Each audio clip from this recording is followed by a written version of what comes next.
estamos aquí. Vamos a empezar el día Recording de hoy donde stopped. nos quedamos la Recording vez in pasada. progress. Así que cualquier problema me comunican, si es que se corta, si es que no se escucha bien, este, me avisan, ¿ya? Pero- Perfecto. Entonces, Basti, ¿todo bien? ¿Podemos empezar?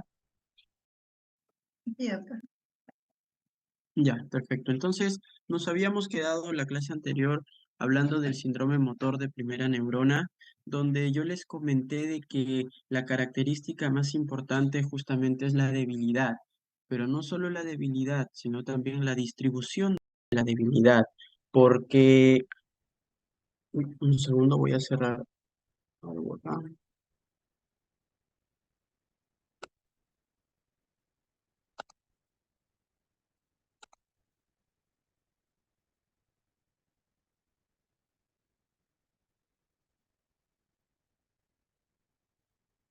Ya, no solo la distribución, no solo la debilidad, sino también su distribución. Entonces, si hay una debilidad que involucra a la mitad de un hemicuerpo, o se involucra a toda una extremidad, o involucra al brazo y a la mitad inferior del rostro, entonces obviamente ese tipo de debilidad sí tiene características de distribución de la primera motoneurona. Y para que ustedes puedan recordar esas características, tienen que repasar pues la distribución de la vía piramidal, no se olviden. Otras características de este síndrome es la hipertonía, que es un incremento en el tono muscular, ¿ya? Luego viene la hiperreflexia, que es un incremento en la intensidad de los reflejos. Luego tienen el signo de Babinski, que lo vamos a ver a continuación. Tienen el clonus, que es el máximo grado de hiperreflexia, y obviamente los pacientes, debido a que dejan de usar esa extremidad afectada o ese hemicuerpo afectado, pierden un poco de su masa muscular. Entonces acá arriba en el video tienen cómo se realiza el signo de Babinski, entonces ustedes pueden ver de que el médico en cuestión, que soy yo obviamente hace algunos años con unos 4 kilos menos, estimulo la planta del pie con un objeto que obviamente no hinque, ¿no? Sino que pueda tener una superficie de Roma y dibujo en la planta del pie una especie de J invertida, ¿no? La respuesta normal ante dicho estímulo debe ser que el paciente haga una garra, ¿no? El paciente tiene que hacer la planta del pie así. En cambio, en los casos donde el signo es positivo, va a ser lo contrario, va a hiperextender el dedo gordo, lo va a llevar hacia atrás y el resto de dedos pueden también extenderse o separarse, abrirse. Ese es el signo de Babinski y es un marcador de daño de la primera motoneurona. Entonces, ahora sí veamos nuevamente el video. Como ustedes pueden ver ahí, el dedo gordo se va hacia atrás. Miren el dedo gordo ahí cómo se va hacia atrás. Está hacia atrás, no está haciendo una garra para nada. Y el resto de dedos también se estira un poco. Muy bien. Luego, abajo ustedes pueden ver cómo se realiza el clonus, ¿no? Entonces, para realizar el clonus utilizamos los miembros inferiores, colocamos una mano, perdón, por debajo de la rodilla y con la otra mano ejercemos un golpe fuerte hacia adentro, ¿no? En la planta, ¿no? Y el clonus debería sentirse como que el pie queda batiendo, queda como temblando, ¿no? De mayor amplitud a menor amplitud del movimiento. Entonces, vamos a ver cómo se realiza aquí. Miren, ¿no? Hacia adentro, en búsqueda de que el pie quede temblando. Ahí no hay clonus, pero miren, en este paciente de la derecha, que espero que el video deje verlo, queda batiendo, ¿ven? Quedan como vibrando, por así decirlo. Ese es el clonus que representa el grado máximo de hiperreflexia. El clonus representa el grado máximo de hiperreflexia. Sigamos. Así como hay un síndrome motor de primera neurona, pues también hay un síndrome motor de segunda neurona. Pero recuerden, la primera neurona o la primera motoneurona o neurona motora nace en la corteza cerebral y termina en el asta anterior de la médula espinal. Por su parte, la segunda neurona motora inicia en el asta anterior de la médula espinal y termina en el músculo que va a estimular. Entonces, el trayecto de la segunda motoneurona es el trayecto de un nervio periférico y de una raíz nerviosa. Entonces, si ustedes nuevamente recuerdan sus clases de tercer año y espero sus clases de segundo año, por ejemplo, recuerden que los brazos están gobernados por un plexo que se llama el plexo braquial, del cual las raíces C5, C6, C7, C8, T1 van a formar obviamente varios nervios, como cual el nervio axilar, el nervio radial, el nervio musculocutáneo, el nervio mediano, el nervio cubital. Cada uno de estos nervios obviamente va a inervar músculos y una parte específica de la piel. Entonces, para que ustedes puedan reconocer un síndrome motor de segunda neurona, tienen que tener en cuenta que cada nervio inerva ciertos músculos y cada uno de estos músculos va a ejercer un tipo de movimiento en específico, ¿no? Por ejemplo, el cerrar el puño, el cerrar fuertemente el puño, la mano, hacer puño, cerrar la mano, es un movimiento que va a depender casi exclusivamente de aquellos músculos inervados por el nervio radial. Entonces, el poner la mano así hacia arriba también es un movimiento que casi le pertenece exclusivamente a los músculos inervados por el nervio radial. Entonces, si un paciente tiene una lesión del nervio radial, como lo que ocurre en un síndrome que se llama el síndrome del sábado por la noche o el síndrome de la luna de miel, las características clínicas de este síndrome van a incluir la dificultad para cerrar la mano y la mano caída. Pues como el paciente no puede hacer esto, la mano está caída, ligeramente la puede levantar, pero está así muerta. ¿Por qué se le llama el síndrome del sábado por la noche de la mano caída? Porque este síndrome usualmente antes se veía pues en las personas de que iban pues no justamente de fiesta, se pasaban de tragos y terminaban durmiendo en posiciones inadecuadas, ¿no? Aplastando su brazo o apoyados en una silla. Entonces, al dormir en una posición inadecuada, comprimían el nervio radial sobre el húmero, ¿no? Entonces, al comprimir el nervio radial sobre el húmero, generaban un daño por compresión. Y cuando se levantaban al día siguiente, después de sus copas con resaca, no podían mover la extremidad, la tenían así. ¿Por qué se le llama el síndrome de luna de miel? Porque obviamente antes, la luna de miel, digamos que era el primer momento en el que la pareja tenía contacto, ¿no? Podían dormir juntos, podían compartir una cama. Y ya pues a veces la famosa cucharita donde la cabeza de tu pareja duerme en tu brazo, entonces la cabeza toda la noche apoyada sobre el brazo presiona tu radial contra el húmero y obviamente también el novio o la novia se levantaba con la mano caída, pues, ¿no? Por una compresión del nervio radial. Entonces ese es solo un ejemplo, un ejemplo. Así como ocurre eso en el miembro superior, recuerden que en el miembro inferior también tienen nervios importantes. Tienen el nervio femoral, tienen el nervio ciático, tienen el nervio peroneo común y el nervio tibial anterior. Entonces, para yo poder conocer qué músculos están inervados por estos nervios, entonces digamos que algo de anatomía tengo que recordar, ¿ya? Entonces, ¿por qué digo esto? Porque este síndrome motor de segunda neurona también va a tener como característica principal la debilidad, pues obviamente, solo que la debilidad, como dice la viñeta de abajo en rojo, va a seguir el trayecto de un nervio periférico. Yo pregunto, doctor, un paciente con una debilidad que involucra a todo un hemicuerpo, o sea, brazo derecho, pierna derecha, ¿puede tener un daño de la segunda motoneurona? Pues difícil, ¿no? Es ultra difícil, ¿no? Como diría el doctor Strange nuevamente, ¿no? Solo en un escenario de 14 millones podría ocurrir eso, ¿no? La mayoría de veces, la lesión de la segunda motoneurona sigue o afecta a un grupo de músculos que tienen en común el ser inervados por el mismo nervio. Ahora, hay otras condiciones, como por ejemplo la polineuropatía, en la cual hay varios nervios que pueden ser afectados. Otra condición, por ejemplo, las mononeuropatías múltiples. seguramente ustedes ya, como están en quinto año, no, en cuarto año, por ahí que quizás han llevado cursos de reumatología, han hablado del lupus, de la poliangiitis microscópica, de la panarteritis nodosa y esas otras vasculitis, digamos que de pequeño a mediano calibre del vaso, ¿no?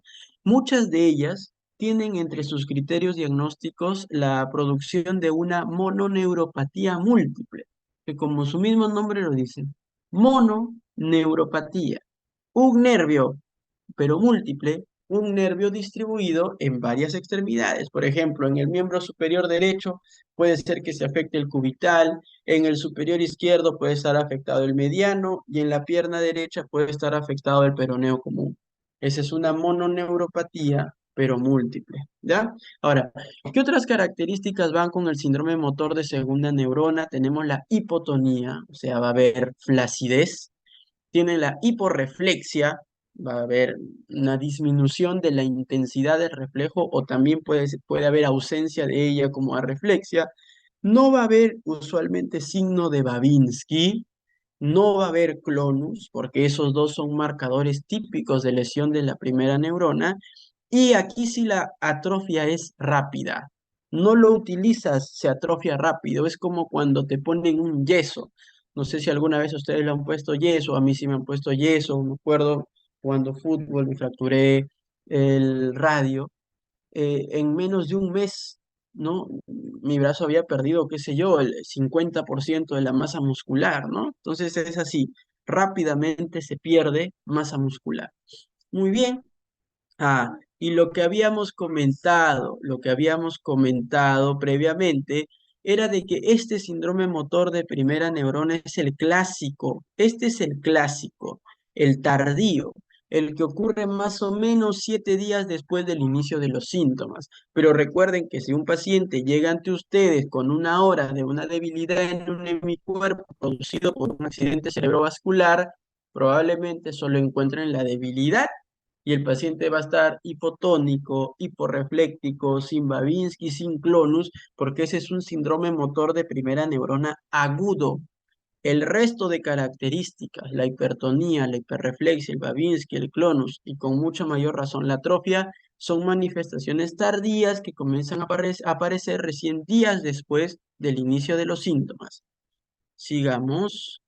Muy bien. Ahora, entonces allí tenemos digamos que la capacidad para poder definir estos términos que suelen ser bastante frecuentes, ¿no? Entonces, por ejemplo, dice ahí, ¿qué es una hemiplegia o hemiparesia directa? ¿No? Y digo porque estos son comunes cuando hablamos de una lesión de la primera motoneurona. Una hemiplegia o hemiparesia, recuerden que plejía es ausencia, paresia es debilidad, directa es aquella que se define eh, cuando el paciente tiene una debilidad que involucra a pierna, involucra a brazo e involucra en el mismo lado de ellos a la mitad inferior de la cara. Recuerden que cuando se compromete la mitad inferior del rostro, estamos hablando de un tipo de parálisis llamada parálisis facial central. Hay dos tipos de parálisis facial, una periférica que involucra toda una hemicara y una central que solamente involucra la mitad inferior del rostro. No vamos a dibujar las vías anatómicas porque entiendo que eso ya lo saben de segundo y con mucha mayor razón en tercer año, ¿no? Porque eso es quizás de las competencias del curso de semiología neurológica es que ustedes sepan diferenciar entre una parálisis facial central de una periférica. Entonces no vamos a incidir ahora mucho en eso. Cuando más bien una hemiparesia es alterna, cuando yo tengo compromiso de mi debilidad en un hemicuerpo, por ejemplo, tengo una debilidad en el hemicuerpo derecho, pero tengo el compromiso de un nervio craneal al otro lado de la lesión. Entonces, yo puedo tener el compromiso del tercer nervio craneal izquierdo y tengo el compromiso de la de fuerza en mi cuerpo derecho, o sea, son de diferente lado, a eso se le llama una hemiplegia o una hemiparesia alterna. Y usualmente va de la mano con una lesión en el tronco encefálico. ¿Por qué? porque obviamente ustedes deben recordar que las lesiones del tronco encefálico suelen involucrar los núcleos de los nervios craneales, pues, ¿no? Ahí se ubican los núcleos de los nervios craneales que tienen un componente motor.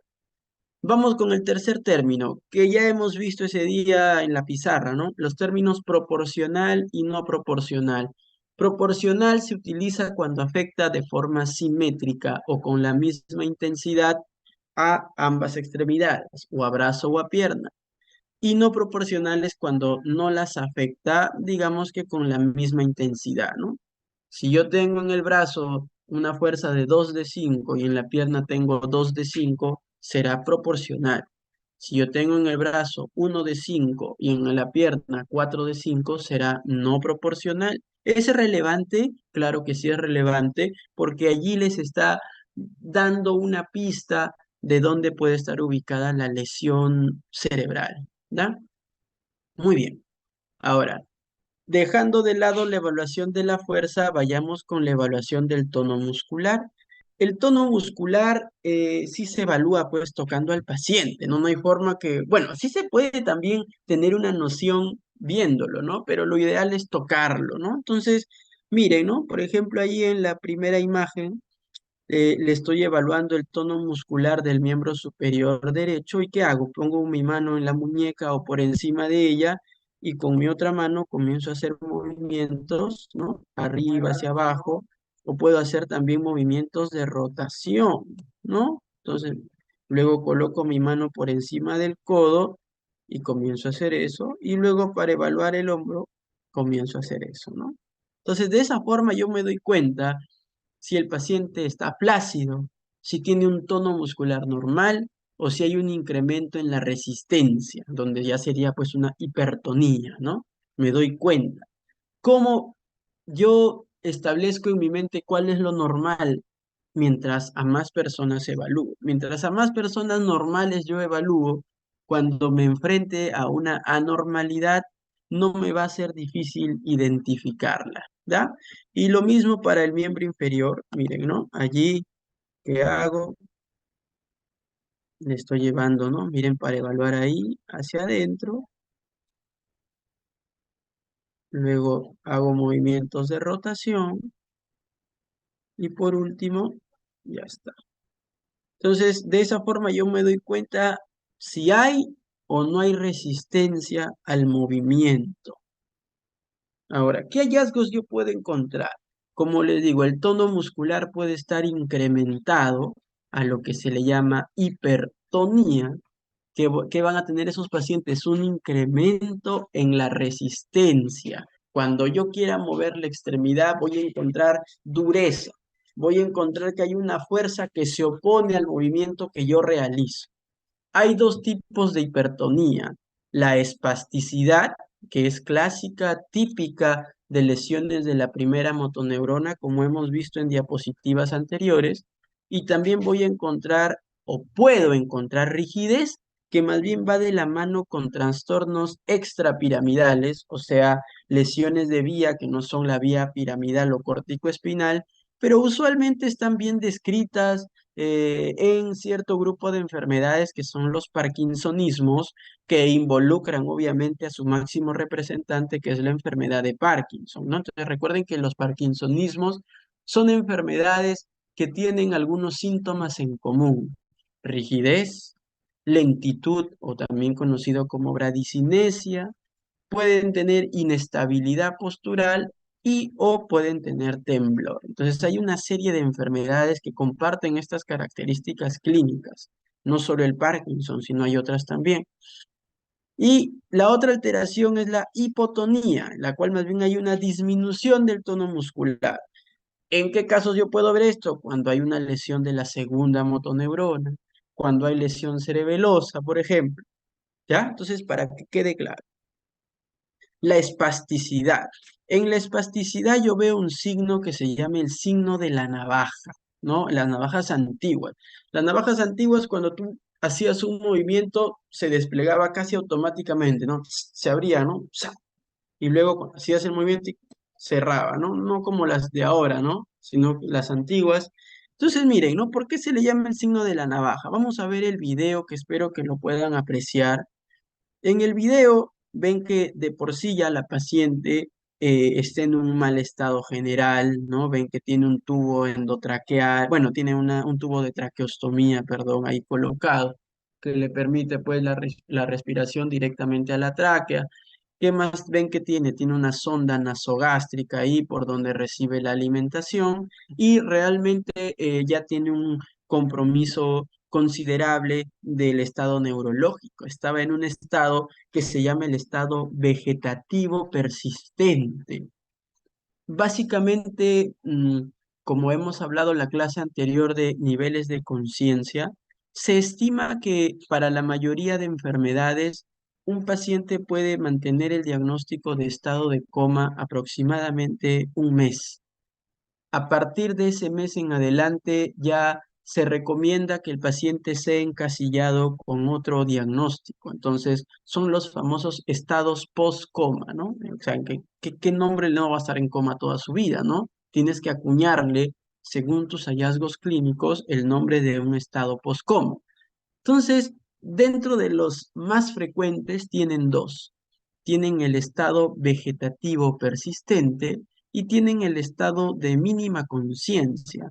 En ambos estados, el paciente va a mantener una adecuada función cardiorrespiratoria. Como verán allí, la paciente tiene su tráqueo, tiene su sonda, pero de ahí no tiene ninguna vía salinizada, no está conectada a un ventilador mecánico, mucho menos necesita de un soporte hemodinámico con expansores de volumen, con dobutamina, con norepinefrina, nada de eso, ¿no? Ella está estable, o sea, no necesita ningún soporte cardiorrespiratorio, está estable, ¿ya? En ambos casos, en el estado vegetativo y en el estado de mínima conciencia es así.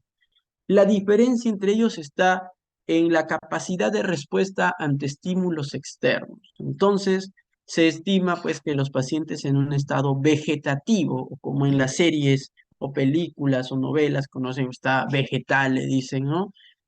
No hay pues una evidencia objetiva de que el paciente reaccione con algún estímulo externo. No hay evidencia objetiva. Simplemente ya no hay conexión o hay una desconexión total de la persona con el medio que lo rodea.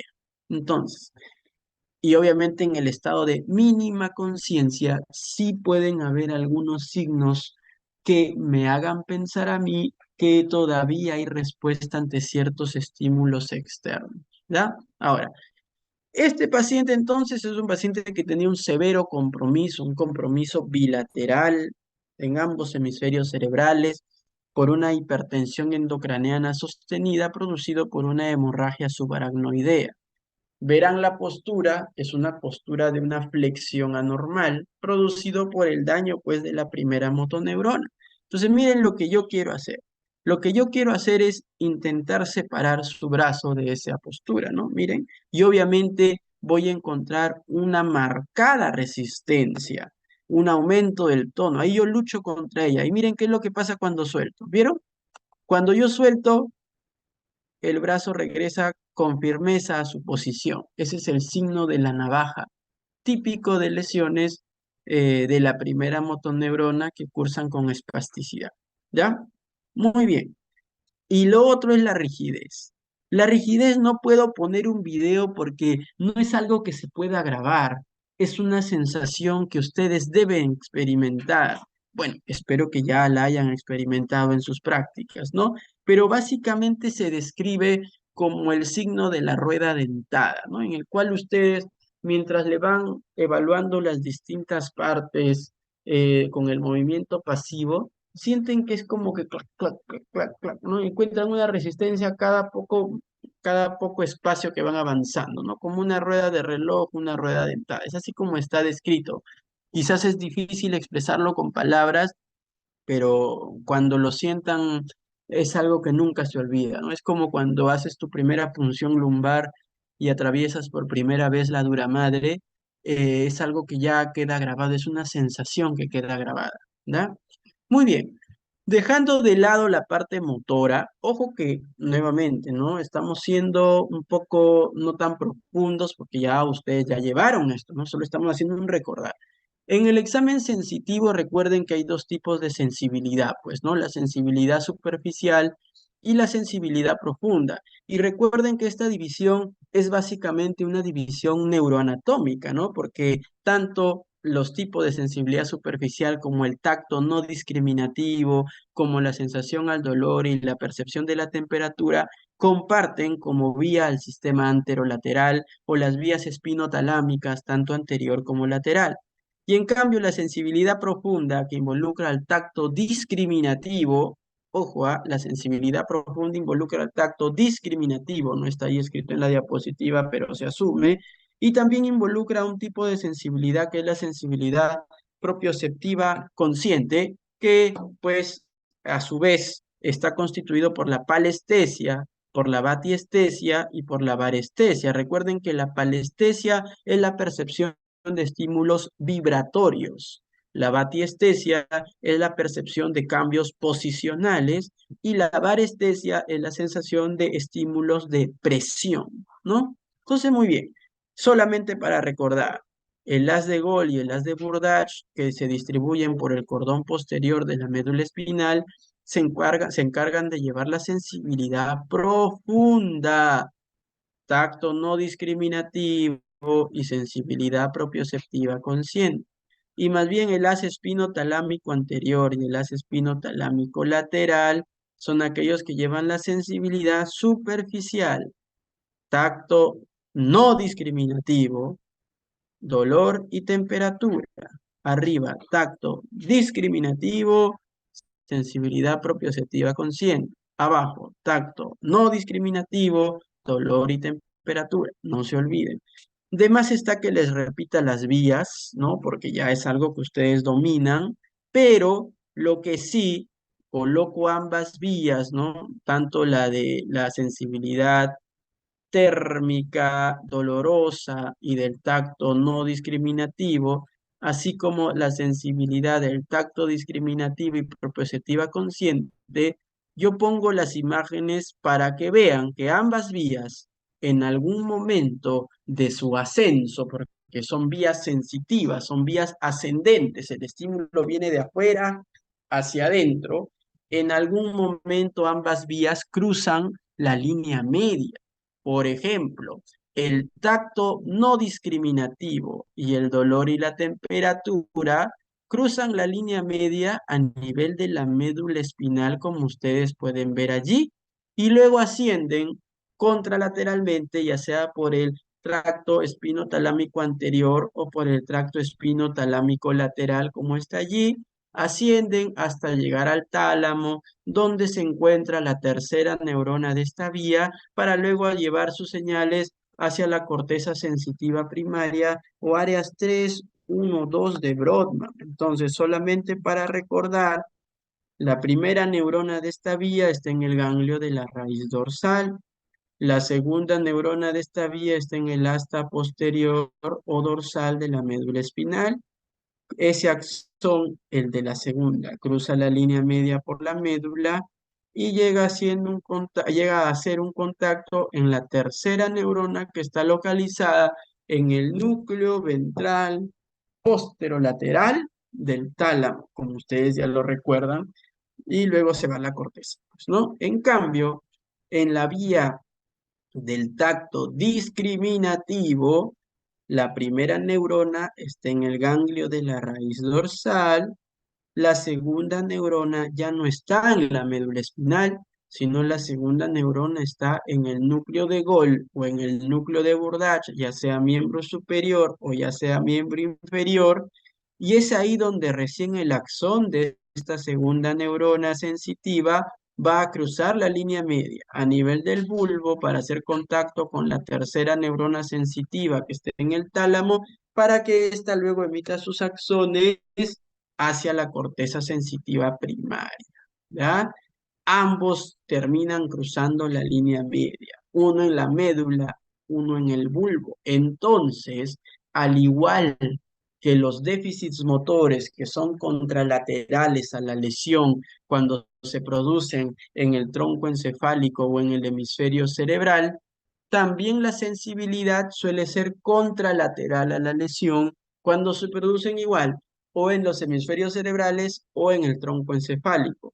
Solamente las lesiones en la médula espinal van a producir un déficit motor y un déficit sensitivo ipsilateral a la lesión, porque cuando es en tronco o en hemisferio, el déficit motor y sensitivo es contralateral a la lesión, obviamente por este cruce de fibras, ¿da?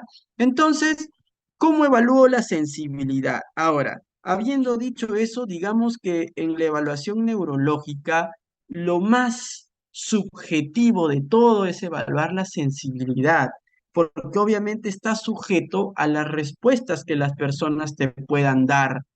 Entonces, como que tendrías que creer en todo lo que te dicen, pues, ¿no? Por eso que es lo menos objetivo o lo más subjetivo. Entonces, para evaluar la sensibilidad, pues depende, ¿no? Para el tacto grueso pueden utilizar esas cerdas que vienen por debajo de los martillos. Siempre el estímulo tiene que ser bilateral y simétrico. Lo primero que ustedes tienen que preguntar es, ¿siente? Y luego te dice sí. Luego preguntan, ¿qué siente?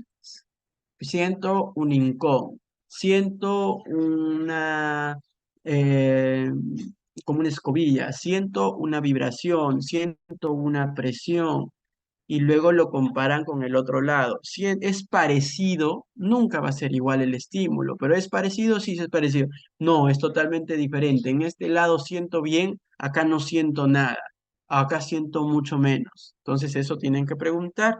Por ejemplo, abajo, la sensibilidad vibratoria la estoy evaluando con un dispositivo que se llama el diapasón, ¿no? Entonces el diapasón ustedes la pueden colocar sobre superficies óseas o sobre superficies articulares para que puedan percibir el estímulo vibratorio los pacientes, ¿ya? Muy bien.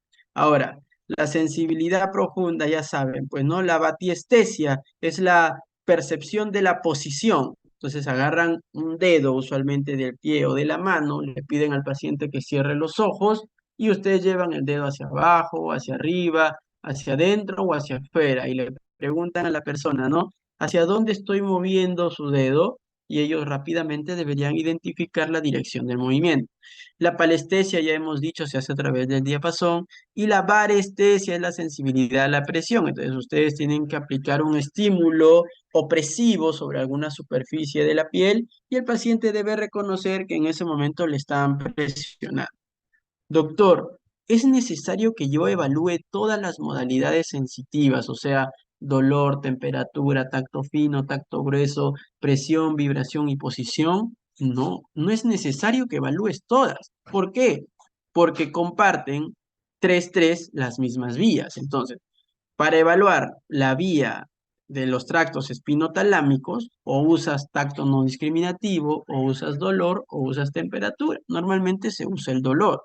Y para evaluar la vía propioceptiva consciente y del tacto discriminativo, usas una de ellas. Yo prefiero evaluar la vibratoria porque pues el dispositivo está ahí, que es el diapasón, porque yo puedo inferir de que si una está conservada, lo más probable es que las otras también, a menos pues de que me enfrente a una enfermedad rara, infrecuente, en el cual el déficit sensitivo sea selectivo, que la verdad es que hasta ahora no me he encontrado con alguna de esas y la descripción tampoco he escuchado. Entonces, por ahí, conociendo la neuroanatomía, pueden ahorrarse parte del examen neurológico también. Cosas prácticas, ¿no? Cosas prácticas. Muy bien, hay que recordar algo. Hay que recordar de que los estímulos sensitivos ascienden, pues, ¿no? Entonces, muchos de estos estímulos sensitivos ascendentes tienen que ver con la distribución de la superficie corporal en los famosos dermatomas. Entonces, ustedes tienen que saber de que la piel de todo nuestro organismo está llena de receptores sensitivos de diferentes tipos, pero obviamente depende de la región de la piel para que ustedes identifiquen la zona probable ya sea del nervio, ya sea de la raíz nerviosa o ya sea del segmento medular, que podría estar afectado en caso de una alteración. Entonces, sí tienen que conocer algunos dermatomas. ¿Por qué? Imagínense, un joven se cae del caballo y el padre lo trae a sus test porque tiene una paraparesia y también dice que no siente las piernas. Entonces, cuando ustedes le evalúen, ¿no? Le evalúan por el pecho. ¿Sientes? Sí. Bajan, ¿no? Más o menos a la altura del reborde costal. ¿Sientes? Sí. Bajan a la altura del ombligo. ¿Sientes? Sí. Van por debajo del ombligo. ¿Sientes? Ya no siento bien. Siento menos que arriba. Ah, tiene una disminución de la sensibilidad más o menos del ombligo hacia abajo.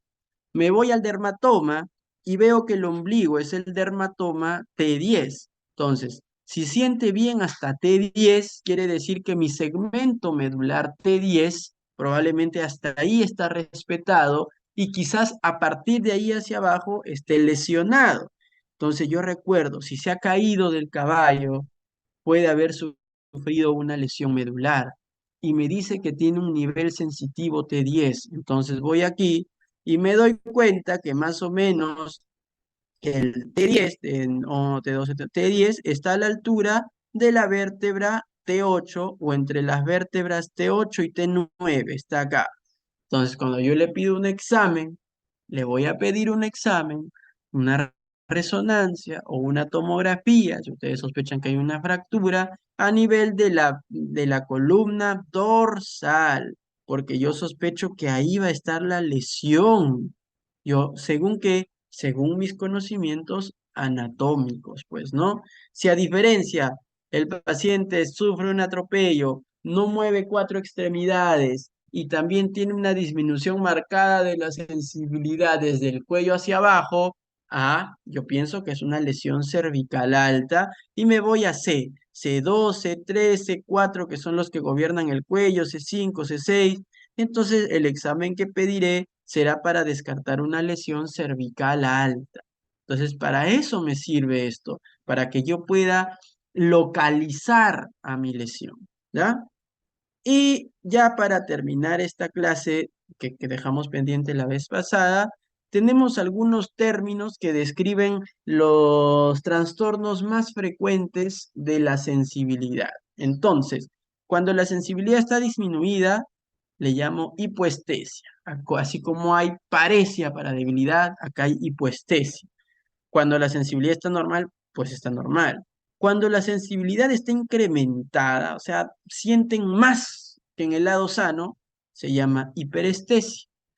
Cuando el paciente percibe sensaciones anormales como hormigueos, adormecimientos o entumecimientos, recibe el nombre de parestesias. Cuando esas sensaciones anormales producen dolor o son desagradables, como un frío extremo, un calor extremo, ya reciben el nombre de disestesias. Disestesias, cuando ya hay dolor o dicha percepción me afecta. Disestesias. Y cuando yo tengo que se produce dolor ante un estímulo que normalmente no me lo debería producir, a eso se le llama alodinia. ¿A qué se refiere, doctor? Por ejemplo, los pacientes diabéticos crónicos que tienen más de 5 más de 10 años hacen una condición que se llama la neuropatía diabética. Y una de las características de las neuropatías diabéticas avanzadas es justamente la alodinia. No toleran medias, no toleran zapatos y ustedes van a ver a muchos diabéticos andando con sandalias lo más sueltas y cómodas posibles para ellos porque otras cosas le provocan dolor. Otro ejemplo, pacientes que sufren de herpes, perdón, de infecciones por el virus de la varicela zoster, que pertenece pues a la familia de los herpes virus, hacen unas lesiones cutáneas en la piel como vesículas, ahí bastante, digamos que dolorosas, ¿no? Se curan, toman su aciclovir y todo, sus cremitas. A los 20 días la piel ya no tiene lesiones, a 30 días ya cicatrizaron todo, ya no queda nada, pero el paciente queda con un dolor residual y es un dolor que puede empeorar cuando se pone en su ropa. Dolor, doctor, no tolero mi polo, no tolero mi camisa, ya no sé qué hacer. Esa es una neuralgia posherpética que le dejó una alodinia como secuela. Obviamente que hay que tratarla para disminuir esas sensaciones desagradables, anormales de dolor. Muy bien, y eso es todo lo que correspondía a esta segunda clase de semiología. Vamos a abrir la tercera. Bien. Basti, ¿todo bien?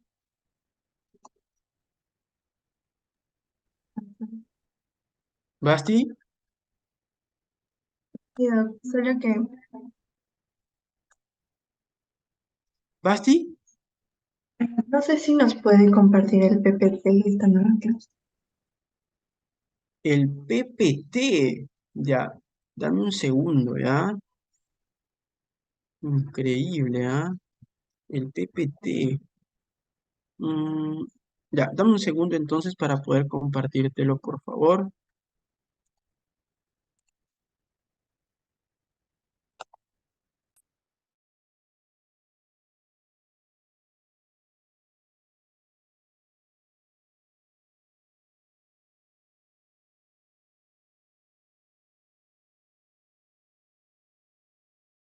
Recording stopped.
Ya, les llegó la diapositiva. Recording in progress. Sí, doctor. Sí, Hola, ¿les llegó? Sí llegó. sí, doctor. ¿Nos podría dar un minutito para poder descargarla ahí? ¿No? Ya, claro, claro que sí.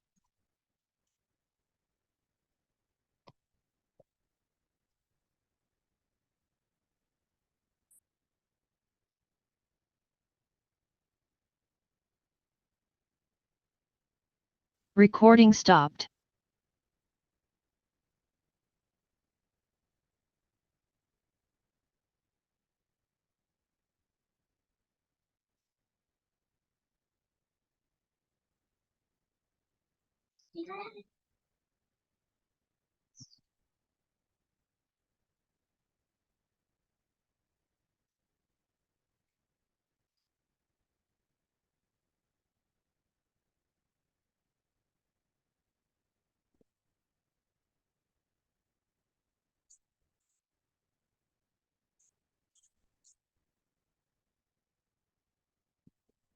Ya, ¿cierto?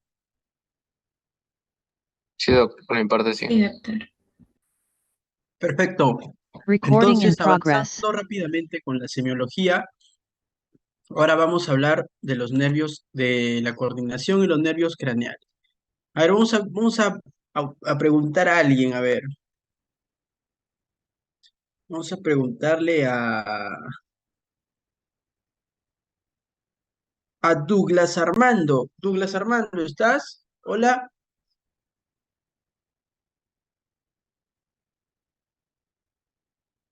Douglas, no está, ¿no? Se ha conectado y se ha ido, increíble, ¿ah?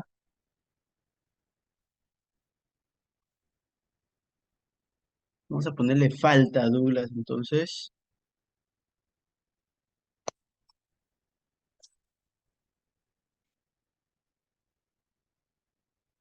Vamos a llamar a otra persona, entonces, a ver, vamos a llamar, increíble, nunca me había pasado esto, ¿ah? Que dejan prendida su...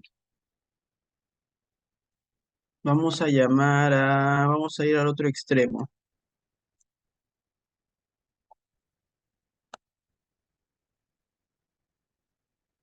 Vamos a llamar a...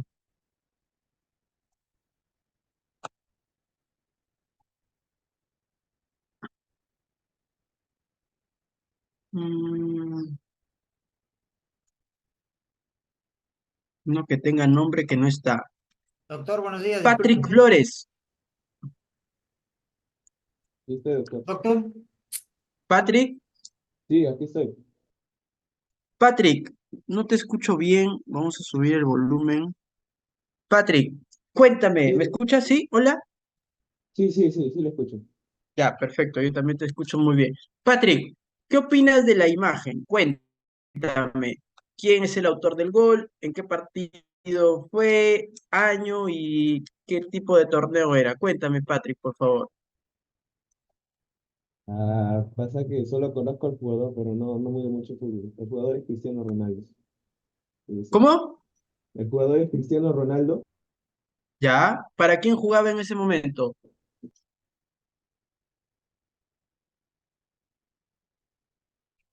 Increíble, ¿no? A ver, veo en el chat, alguien ha escrito es Messi, ¿qué? Esta persona, a ver, David Abel Garay ha puesto en riesgo su paso en el curso realmente, ¿ah? A ver, Jason dice es Cuevita, increíble, ¿no? Adulando a un ser que carece de valores, o sea que ya otro que ha puesto en juego su vida. Ahí está, vamos a ver. Natalia dice Ronaldo jugando en Perú. Increíble, ¿no? Ya. Vamos con, a ver, acá hay alguien que sí ha dado una opinión decente. Ya. En la Champions, ante Buffon.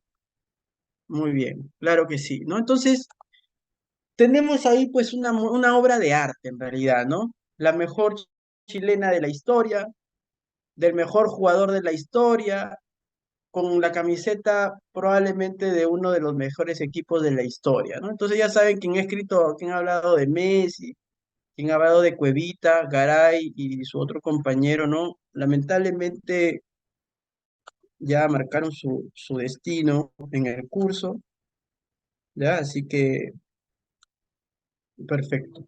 Entonces, obviamente, para llegar a este nivel de coordinación y de equilibrio, implica mucho trabajo, ¿no?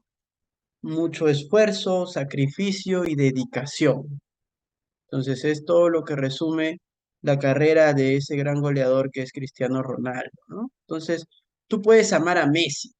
¿Quién no ama a Messi, no? Terrible talento, es un extraterrestre, probablemente nunca salga otro igual como él. Estoy hablando de Messi, por si acaso, ¿ah? Pero puedes amar a Messi sin menospreciar la carrera de Ronaldo y puedes amar a Ronaldo sin menospreciar la carrera de Messi, ¿no? Probablemente, y yo creo que ambos son más que Maradona, ambos son más que Pelé y ambos son más que cualquier otro, porque el tiempo que se han mantenido en la cima, pues ha superado grandemente a lo que han hecho los demás, ¿no? Puede gustarte uno, puede gustarte otro, pero no desmerezcas el trabajo, ¿ya? De los demás. Perfecto, muy bien. Entonces,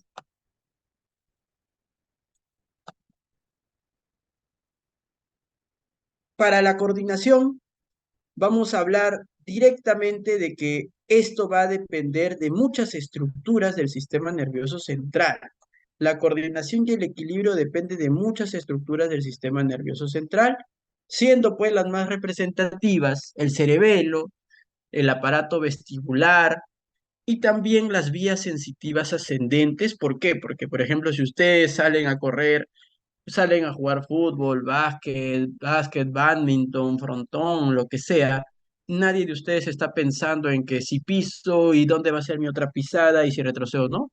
Simplemente de forma mecánica, casi natural, se movilizan, justamente porque el sistema sensitivo propioceptivo, consciente e inconsciente, envía de forma constante información hacia la corteza sensitiva primaria acerca de la posición, del suelo, de todo, ¿no? Entonces es prácticamente automático. Las maniobras que ustedes ven allí son maniobras que están evaluando la coordinación cerebelosa de las extremidades. Entonces allí yo, en el primer video que vamos a darle play, le estoy pidiendo al paciente que realice una maniobra que se llama la maniobra índice nariz, ¿no? Que consiste en el que el paciente estire su brazo y toque la punta de su nariz, ¿no? Perfecto, miren, ahí lo está haciendo bien. Obviamente ustedes pueden hacer más difícil la prueba pidiéndole que en vez de que lleve el brazo hacia afuera, les toque la punta de su dedo, ¿no? Entonces eso va a hacer que el paciente toque la punta de su nariz, la punta de su dedo, la punta de su nariz, la punta de su dedo. Esta prueba primariamente está dirigida para evaluar la coordinación cerebelosa distal, o sea, la actividad de los hemisferios cerebelosos. Evalúa la metría, ¿ya? Así como hay una prueba índice nariz o índice, también para los miembros inferiores tengo una prueba similar. En el video de abajo le hago el índice nariz de forma bilateral para ver que el movimiento sea coordinado en ambos lados, pero también para los miembros inferiores hay una prueba que se llama la prueba talón-rodilla, en la cual ustedes pueden ver, miren, que primero el paciente lleva el talón a la rodilla, desciende por la tibia y luego deja la pierna en la cama. Tiene la misma utilidad que la prueba índice nariz y sirven para evaluar coordinación cerebelosa distal, compromiso o no de los hemisferios cerebelosos. Entonces, abajo tengo otra prueba que se llama la prueba de la diadococinesia, en la cual yo evalúo la realización de movimientos de grupos musculares alternantes, ¿no? Entonces, miren, ¿ven, no? Lo hace muy bien. Nuevamente, palmas arriba, palmas abajo, de forma seguida, simétrica. A ver, y el paciente lo hace sin mayor dificultad. ¿Hay alguna variante, otra prueba diferente? Claro, el pedirle que haga el movimiento como que enrosca un foco, ¿no? Señor, enrosca un foco. Ya, entonces están ahí moviendo. También evalúa la diadococinesia. Diadococinesia. Obviamente, si la prueba índice nariz o talón rodilla está afectada, se le llama dismetría. Si la prueba de la diadococinesia está afectada, se llama adiadococinesia. Doctor, ¿la paciente tenía algún diagnóstico? Bueno, tenía un leve síndrome motor piramidal en mi cuerpo derecho. Por eso que cuando viste el Babinski salía positivo en el lado derecho, ¿no? Pero era muy sutil. Es por eso de que decidió colaborar de forma voluntaria con los videos para el examen neurológico. Muy bien, sigamos. Luego, para evaluar la parte del equilibrio, tienen esta famosa prueba que es la prueba de inversión de tronco. ¿En qué consiste? Se le pide al paciente, pues, que por su cuenta arquee el tronco y lleve el cuerpo hacia atrás. La mayoría de pacientes lo hacen sin mayor dificultad. Obviamente tienen un límite, saben hasta su límite, saben dónde parar. En cambio, en pacientes que tienen una lesión cerebelosa, tienen una marcada dificultad y solamente con arquear el cuerpo un poco, de forma rápida y brusca pierden el equilibrio y tienden a la caída, ¿ya? Entonces tienen una prueba de inversión del tronco positiva. A ver, ahí en el chat han escrito, ¿cómo se llamaba en la alteración? Dismetría, claro, dismetría, por favor, a eso ya lo han llevado, estamos recordando. Muy bien. Luego tenemos el famoso síndrome de rebote de Stewart-Holmes. También es una maniobra para evaluar cerebelo y básicamente evalúa la sinergia muscular. ¿Qué tanta, digamos que, coordinación, interacción o control existen entre su musculatura flexora y extensora? Entonces, ¿en qué consiste esta prueba? Tú vas a agarrar el brazo de tu paciente que está en esa posición y le vas a decir que jale hacia ti. Jale hacia mí, le dicen, jale hacia mí. Entonces eso va a generar, él hace una fuerza hacia él y ustedes jalan hacia ustedes, ¿no? Bruscamente ustedes van a soltar su brazo. Entonces el paciente que tiene una buena coordinación entre musculatura flexora, extensora, el paciente va a parar el movimiento antes de golpearse.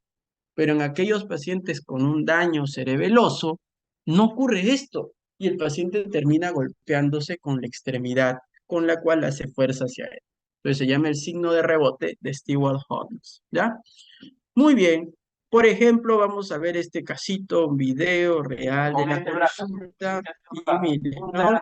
Yo le pido ahí que haga índice nariz, mire, ¿no? Índice nariz. Bueno, lo hace de forma decente ahí. Y vamos a ver con el otro lado. Miren, un golpe fuerte, duro, se golpea, le es difícil llegar a la nariz, no llega. Entonces se considera pues una prueba positiva, ¿ya? Lado izquierdo está bien, el lado derecho no coordina bien. Entonces, ¿yo qué voy sospechando? Ah, tiene una dismetría en el miembro superior derecho. Probablemente se trate de una lesión hemisférica cerebelosa derecha, porque deben recordar que las lesiones cerebelosas suelen ser ipsilaterales a la lesión, o sea, del mismo lado de la lesión. Ya saben, lo sensitivo y lo motor suele ser contralateral a la lesión cuando el afectado es el tronco o el hemisferio cerebral. En cambio, lo cerebeloso suele ser ipsilateral a la lesión, en el mismo lado de la lesión, ¿ya? Muy bien. Otro hallazgo que puede verse en el daño cerebeloso es un movimiento rítmico oscilatorio de los ojos que se llama nistagmo. Entonces, el nistagmo es un movimiento de los ojos que puede ser horizontal, que puede ser vertical, que puede ser rotatorio o puede ser multidireccional, ¿ya? Los nistagmos pueden ser fisiológicos, por ejemplo, cuando ustedes están sentados en un bus y comienzan a pasar varios postes, aunque ustedes no lo crean, se genera un nistagmo ahí. Pero también los nistagmos pueden ser patológicos, anormales o evidenciar una enfermedad. Entonces veamos acá el video y vamos a ver de que este paciente tiene, pues ahorita que enfoque bien, celular de gama media, van a ver que tiene un movimiento rítmico de los ojos en múltiples direcciones, que ni siquiera permiten que el paciente lo mantenga. Ven, miren, ¿no? Ahí como bate. ¿Está, no? Se va en todas las direcciones, nistagmo. Cuando el nistagmo es multidireccional, es muy sugestivo de una lesión cerebelosa. Cuando el nistagmo suele ser horizontal o geotrópico, que le llaman, que va hacia abajo, así, suele ser de origen vestibular, vestibular. Muy bien. Ahora, luego viene otra parte de la evaluación cerebelosa, que es la estabilidad postural. Entonces, ya hemos dicho, la metría y la diadococinesia y la sinergia son maniobras cerebelosas distales, es usualmente hemisféricas cerebelosas. En cambio, la coordinación de la estabilidad axial del tronco usualmente es algo que le corresponde a una estructura llamada el vermicerebeloso. Entonces, ¿yo cómo evalúo eso? Obviamente viendo la posición del paciente sentado en una silla sin respaldar. Entonces, cuando ustedes vayan a un consultorio neurológico, van a ver que tienen sillas circulares sin respaldar. ¿Justamente por qué? Para evaluar la coordinación de la estabilidad axial.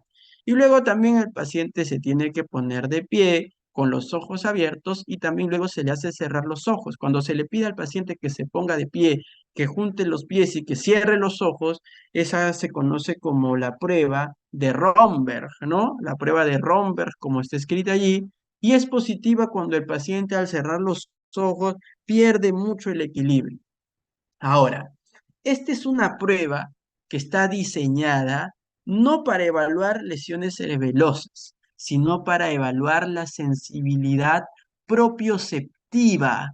¿Por qué? Porque cuando ustedes se ponen de pie y cierran los ojos, el único estímulo que garantiza su correcta posición es el estímulo proveniente de la interacción entre la palma de los pies y la superficie que ustedes están pisando. Entonces, todo el estímulo allí es sensitivo netamente. Si tienen un daño de la sensibilidad propioceptiva, como lo que ocurre en las neuropatías, el paciente pues va a tender a la caída. Solo que yo la coloco aquí porque también suele ser positiva en pacientes cerebelosos. Los pacientes cerebelosos tienen una marcada dificultad con solo el hecho de ponerse de pie y juntar los pies. Y peor es si le hace cerrar los ojos inclusive. Entonces, cuando tienen un romper positivo, lo primero en pensar es en un daño de la sensibilidad propioceptiva consciente.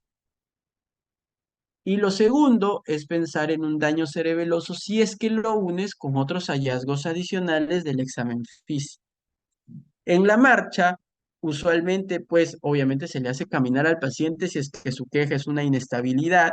Y en la marcha hay, digamos que, dos grandes tipos de incoordinación para la marcha, ¿no? O de las famosas ataxias, ¿no? Entonces, la palabra ataxia es un término neurológico, pero que solo hace referencia a incoordinación. Solo que ya su uso ha sido ampliamente difundido y digamos que es casi, casi sinónimo de una incoordinación para la marcha. Entonces, la palabra ataxia casi siempre hace referencia a una incoordinación en la marcha. Hay muchos tipos de ataxias, por si acaso, ¿ah? Pero los dos más comunes y más frecuentes que creo yo en su práctica, en su consulta clínica diaria, se llevarán pues el 90% de los pacientes, son en primer lugar la ataxia cerebelosa y en segundo lugar la ataxia vestibular. Ojo, no los pongo en primer y segundo lugar por frecuencia, sino pues son los dos tipos.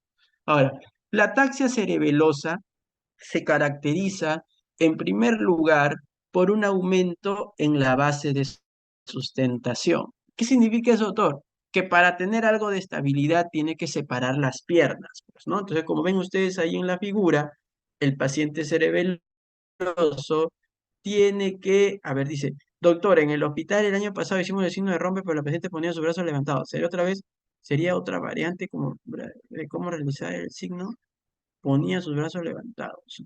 No es lo habitual es que se ponga de pie y que junte los pies nada más, ¿no? No hay otra descripción, digamos que diferente, ¿no? Muy bien. Ahora, estábamos con la ataxia cerebelosa en la cual el paciente tiene que separar los pies para mantener cierto grado de estabilidad. Entonces, aumenta la base o la superficie en la que se sustenta. Típico, pues, cuando a veces te pasas de unas copas, ¿no? Cuando tomas de más, lo que ves ahí es casi una ataxia cerebelosa. Los que están ahí ebros, mareados, tienen que caminar con las piernas separadas, igual se están tambaleando, pero por lo menos eso les da estabilidad. Le juntas los pies y lo mataste, y si aún así le haces cerrar los ojos, ya es una caída fija. En cambio, el otro tipo de ataxia, que es la ataxia vestibular, más se caracteriza por una lateralización del movimiento.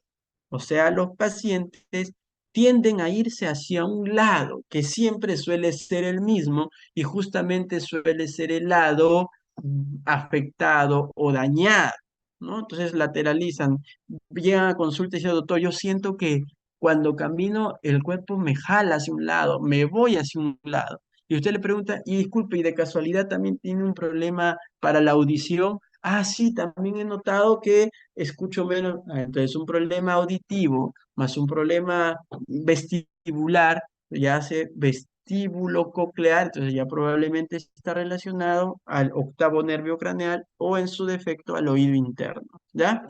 Muy bien, sigamos. Por ejemplo, acá es una resonancia, tienen sus protocolos. La A es un protocolo T1, B es un protocolo T2, C es una resonancia con contraste y D también es con contraste. A, B y C, uy, perdón, A, B y C son cortes llamados axiales y el D es un corte llamado sagital, no se olviden. ¿Qué es lo que muestran estas imágenes? Lo que muestran estas imágenes es la presencia, obviamente, de una lesión quística, ¿no? Es una lesión ahí circular. eh, en el T1 y en el T2 se ve que tiene un contenido líquido, miren, ¿no? Y cuando le colocan contraste se ve, digamos que algo adentro, ¿no? Como un contenido. Miren, vamos a ampliar. Vamos a ampliar acá. Tiene un contenido, mire. Basti, ¿estás, Basti? Sí, doctor. Basti. Basti, ¿se ve la manito del cursor o no? Sí, doctor. Ah, ya. Entonces, ahí donde está la manito, ven que esa lesión quística tiene un contenido. Entonces, estos son hallazgos típicos de una entidad parasitaria muy común en el Perú que se llama muy común en el Perú que se llama la neurocisticercosis. La neurocisticercosis, ¿no? En el cual pues el estadio larvario de la Taenia solium invade pues tejidos como el músculo, los ojos y el cerebro. Entonces, este señor tiene un cisticerco, pero tiene un cisticerco en el vermis cerebeloso, en la porción central del cerebelo. Entonces, si el paciente tiene un compromiso, una cisticercosis en el vermis del cerebelo, lo que va a tener clínicamente son síntomas relacionados a la inestabilidad del eje axial. Entonces va a tener problemas para sentarse, para pararse y obviamente para la marcha. Va a tener una ataxia cerebelosa. ¿Ya? Muy bien. En cambio, el caso que viene al costado también son imágenes de resonancia. La A es un protocolo T1 para que se vayan familiarizando. El T1 es como es una tomografía en HD. Son como ustedes, ¿no? El T1 vendría a ser como que la foto, eh, digamos que es como ustedes en realidad, ¿no? O sea, están en HD. Y la tomografía vendría a ser como ustedes en su perfil de Facebook o de Instagram, ¿no? Tú los ves y, uy, pero no son iguales, ¿no?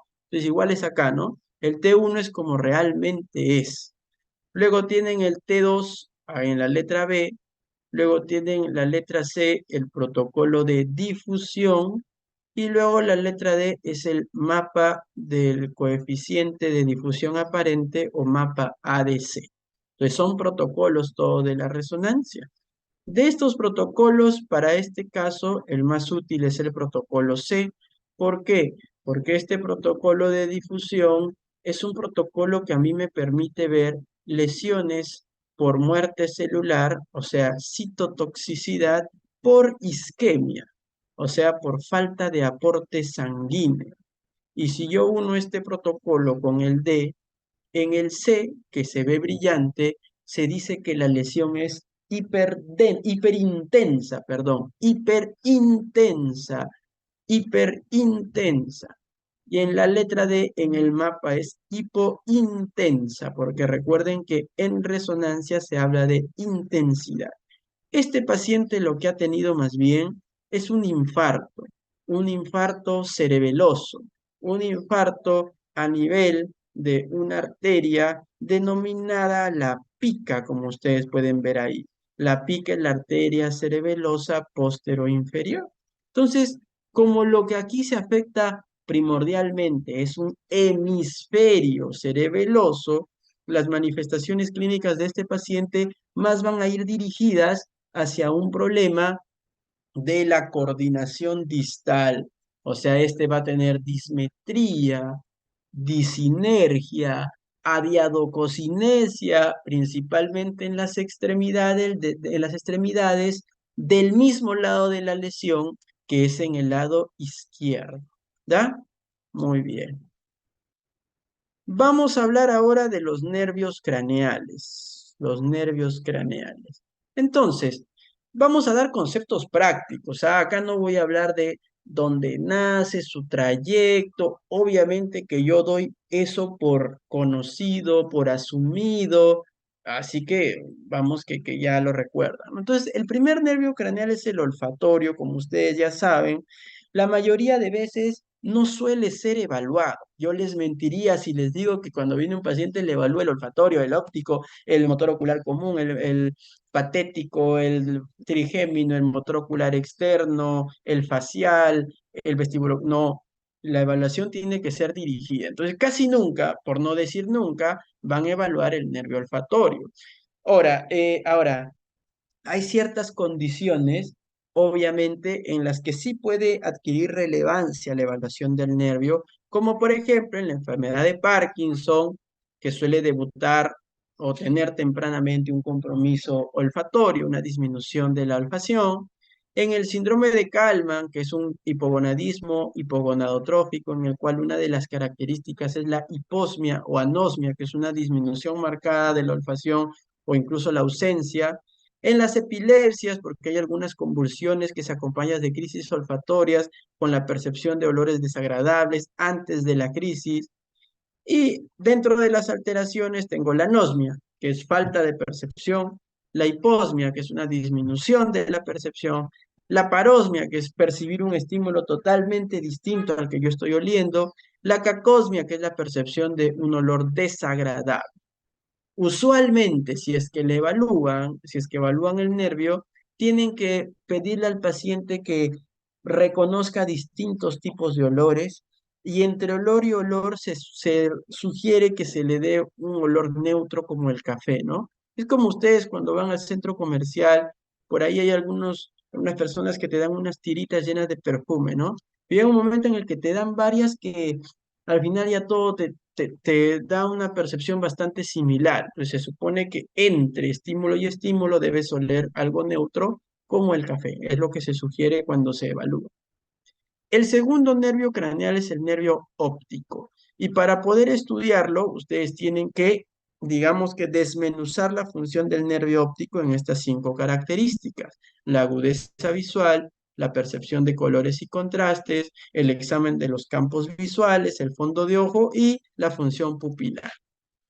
Para la evaluación de la agudeza visual, ustedes pueden utilizar estas cartillas que ya están previamente estandarizadas, que son denominadas optotipos, ¿no? Como suena y como está escrito en el chat en este momento, son los optotipos, ¿ya?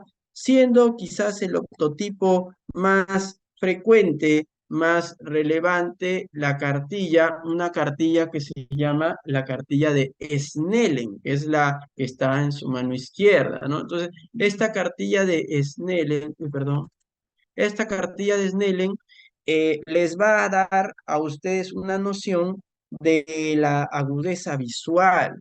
Yo sé que ustedes ya la han visto ya, pero me gustaría saber si en algún momento se han preguntado qué es lo que significa, ¿no? Entonces vamos a preguntarle ¿a quién le podemos preguntar? Vamos a preguntarle a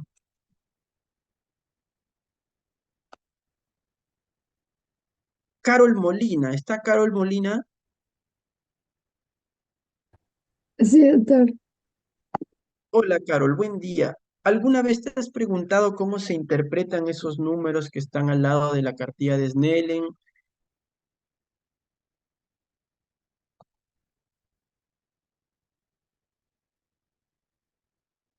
Hola, Mm, sí,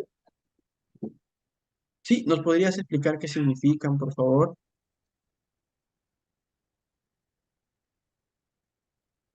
es de acuerdo a la distancia que puede alcanzar a leer o a verlos.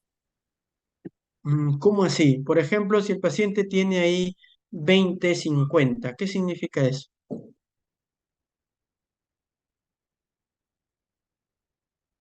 Llega a leer hasta esta línea, hasta la línea 4, que dice 20/50, ¿no?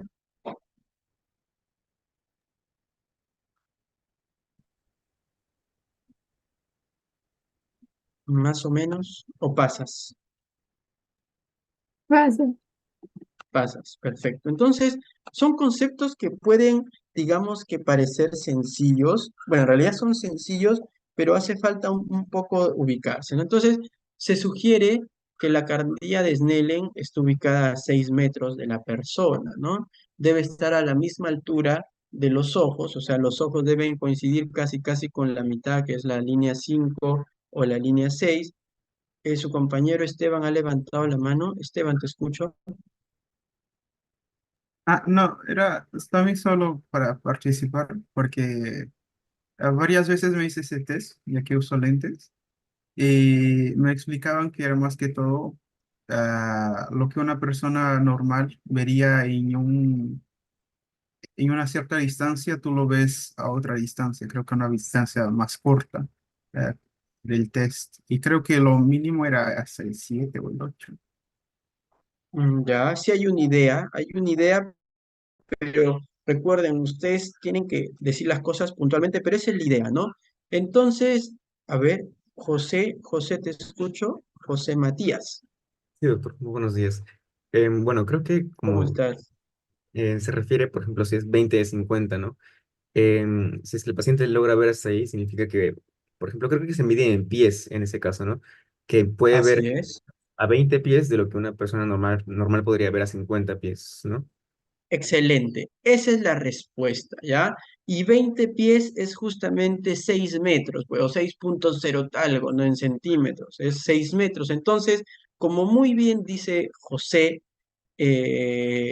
Matías, el que el paciente lea hasta el número 4, ¿no? Significa que el paciente ve a 6 metros lo que quizás otra persona ve a 15 metros, que son 50 pies, ¿no? Entonces tú ves a 6 metros lo que otro ve a 15 metros. El uno, tú ves a 20 pies a 6 metros lo que una persona ve a 60 metros. Entonces lo ideal, lo normal, es que sea el número 8, pues, ¿no? 20/20, que es la medida estandarizada, aunque se puede permitir y ser un poco más, digamos que flexible y llegar hasta 20-25. Por eso su compañero dijo que entre 7 y 8 es el valor normal. Entre la línea verde y la línea roja es el valor normal, habitual, que se considera una agudeza visual normal. Entonces, para que así lo comprendan, ¿ya?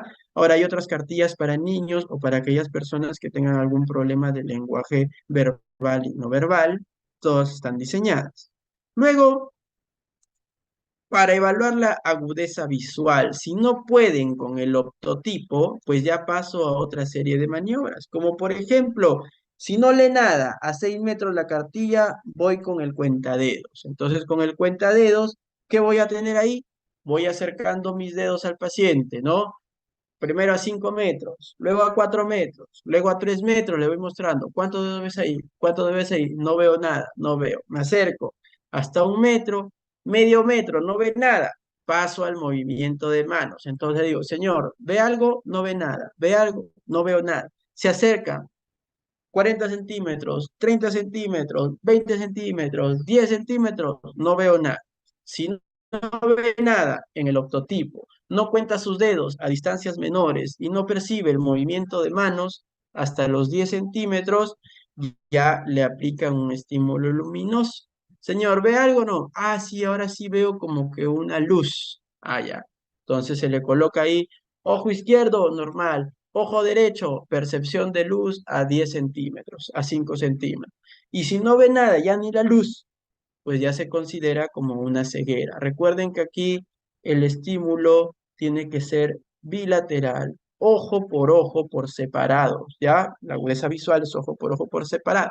Luego viene la percepción de colores, en la cual se puede utilizar el famoso test de Ishihara, que ustedes ya lo conocen, que son también cartillas estandarizadas, y también se le tiene que evaluar la percepción de contraste a través de una de las cartillas más conocidas que se llama la cartilla de Peli-Robson. Entonces, la mayoría pues de pacientes no va a tener ninguna dificultad y quizás no sea necesario. Pero hay pacientes que sufren inflamaciones agudas del nervio óptico en quienes no solo hay un compromiso de la agudeza, sino también hay un compromiso de la percepción de colores y de la percepción de contrastes. Entonces forma parte rutinaria de aquel paciente que tiene como queja una disminución aguda o abrupta de la agudeza visual. Luego viene la evaluación de los campos visuales que clínicamente se hace a través de la maniobra de confrontación.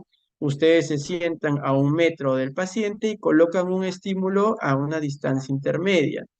Obviamente, miren, la paciente se está tapando el ojo izquierdo, ustedes se tapan en el ojo derecho porque la evaluación tiene que ser recta, directa. ¿Y ustedes qué van a hacer? Obviamente, ¿no? Supongamos, yo me pongo ahí, divido mi campo visual en 4 cuadrantes. Un cuadrante temporal superior, temporal inferior, nasal inferior y nasal superior. Entonces voy mostrando yo estímulos, ¿no? ¿Cuántos dedos ve ahí? ¿Cuántos dedos ve ahí? ¿Cuántos dedos ve ahí? ¿Cuántos dedos ve ahí? Se sugiere que los estímulos incluyan 0, 1 o 2 dedos. 3 o más puede ser difícil por algún error de refracción que tenga el paciente, como miopía o hipermetropía o astigmatismo. Entonces se sugiere que el estímulo sea 0 dedos, 1 dedo o 2 dedos. Evalúo los 4 cuadrantes en búsqueda de dificultades para la percepción en alguno de ellos, ¿da? Obviamente que esta es una prueba clínica que tiene que ser luego refrendada ya por su valor computarizado a través de la campimetría computarizada, ¿da? Luego, obviamente, eso me va a dar razón de los principales defectos del campo visual que ustedes ya conocen por segundo año. Entonces, de estos, ¿cuáles hay que recordar?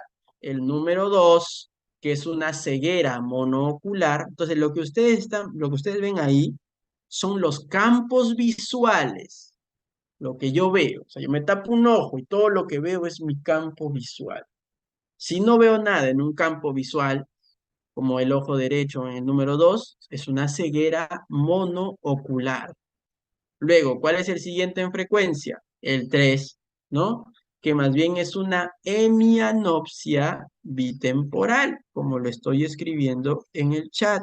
Es una hemianopsia bitemporal. Ahí está, ¿no? hemianopsia bitemporal,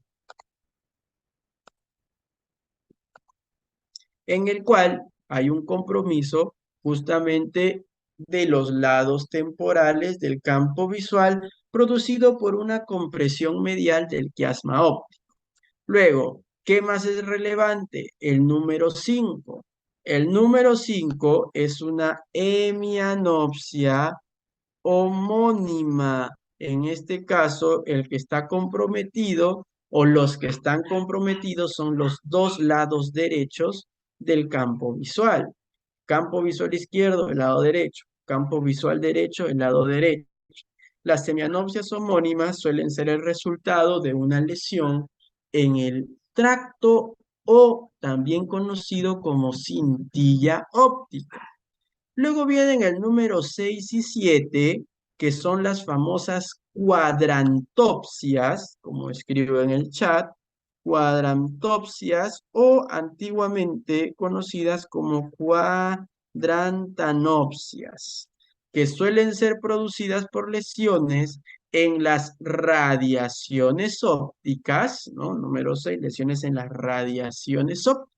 Y luego tengo el número 9, que son lesiones en la corteza occipital, que me van a producir también hemianopsias homónimas, solo que con un leve respeto de la porción central. Pero ese respeto de la porción central suele ser clínicamente irrelevante. ¿Por qué? Porque, por ejemplo, para las maniobras de confrontación suelen ser difíciles de detectar. Entonces, las campimetrías computarizadas sí te lo pueden mostrar, pero de ahí tú, complicado, ¿ah? Por ejemplo, tienen acá un casito, miren, es un recorte de un reporte clínico que dice neuritis óptica en una, digamos que, niña asiática de 10 años de edad con esclerosis múltiple, ¿no? Y miren la descripción, ¿no? Una niña china, ¿no? De 10 años se presentó con historia de una pérdida de la visión brusca del ojo derecho de 3 días de duración asociado con dolor al movimiento ocular, ¿no? Perfecto. Hasta ahí lo que nos importa es la historia actual.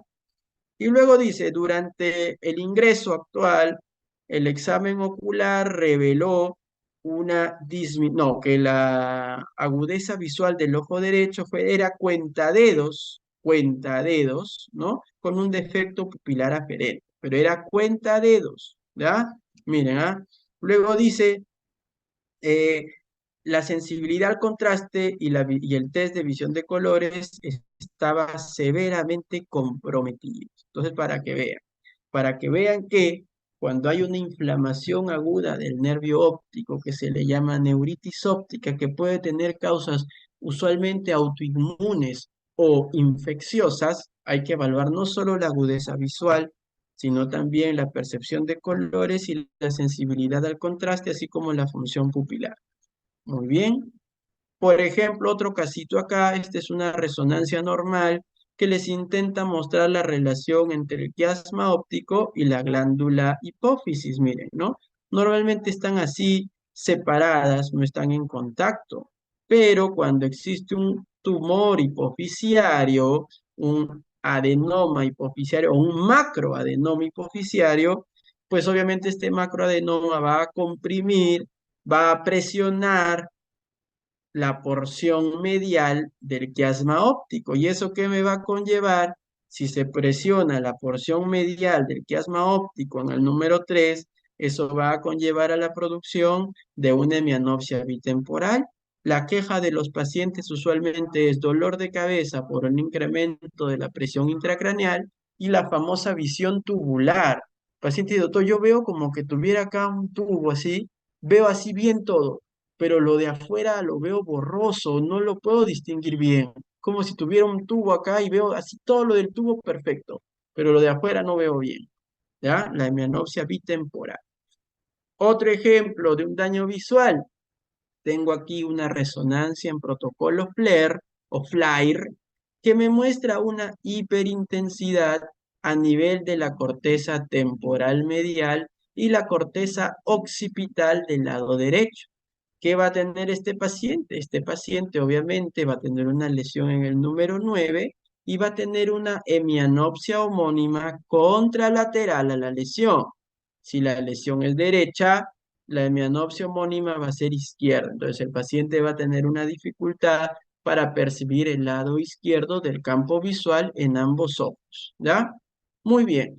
Luego tengo que evaluar el fondo de ojo y el fondo de ojo nosotros como clínicos, no oftalmólogos, lo evaluamos a través de la oftalmoscopía directa utilizando un dispositivo que se llama el oftalmoscopio.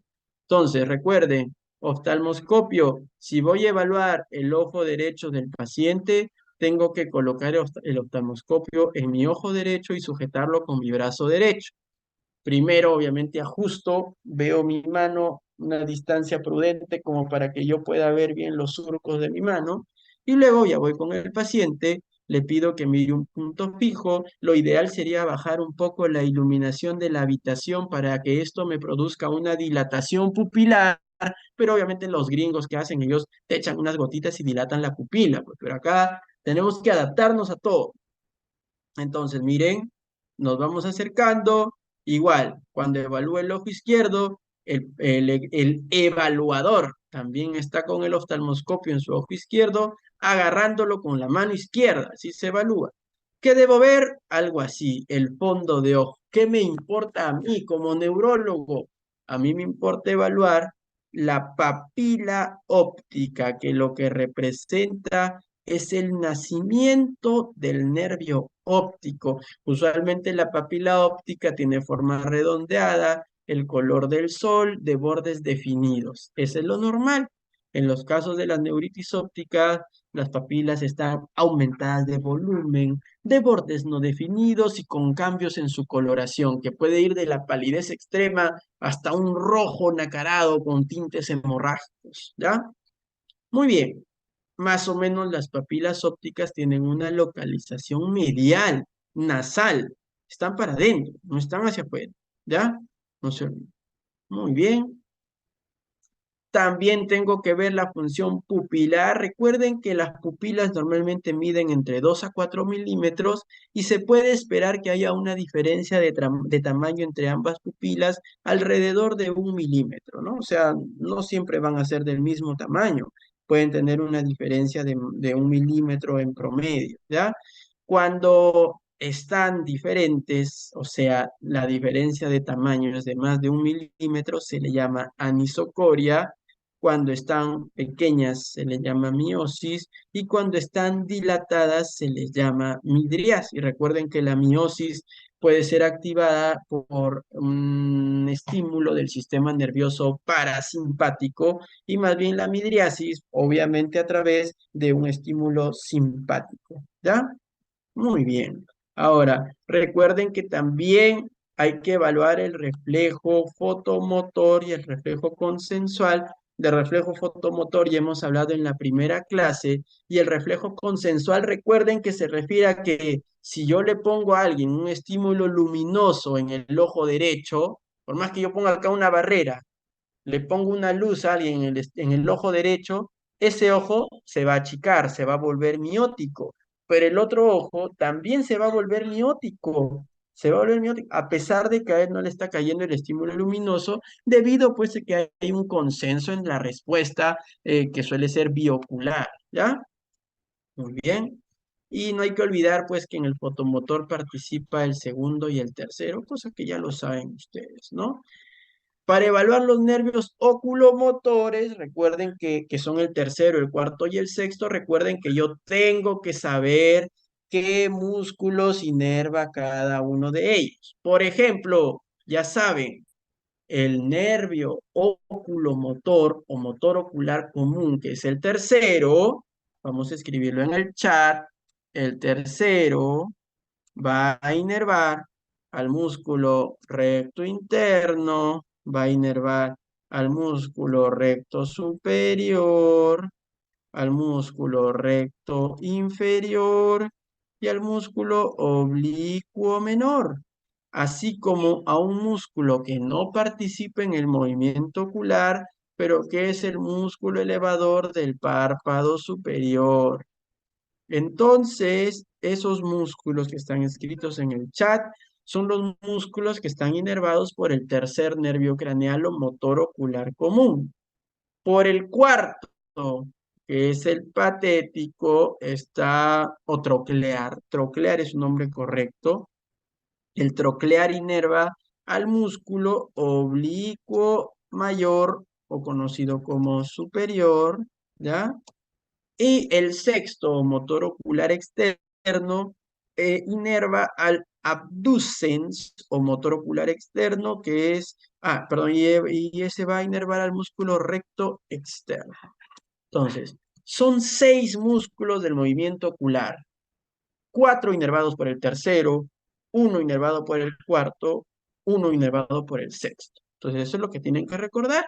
Y el elevador del párpado, obviamente, no es un músculo extraocular, pero también es importante porque el compromiso del tercero, entonces me va a producir una caída del párpado conocido como ptosis palpebral. ¿Ya? Muy bien. Entonces,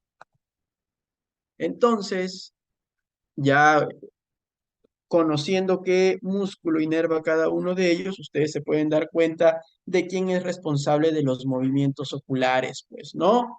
Por ejemplo, aquí en el que dice mirada hacia la izquierda, el ojo derecho va hacia la línea media, o sea, yo puedo llevar mi ojo derecho hacia la línea media gracias a mi músculo recto interno, tercer nervio craneal.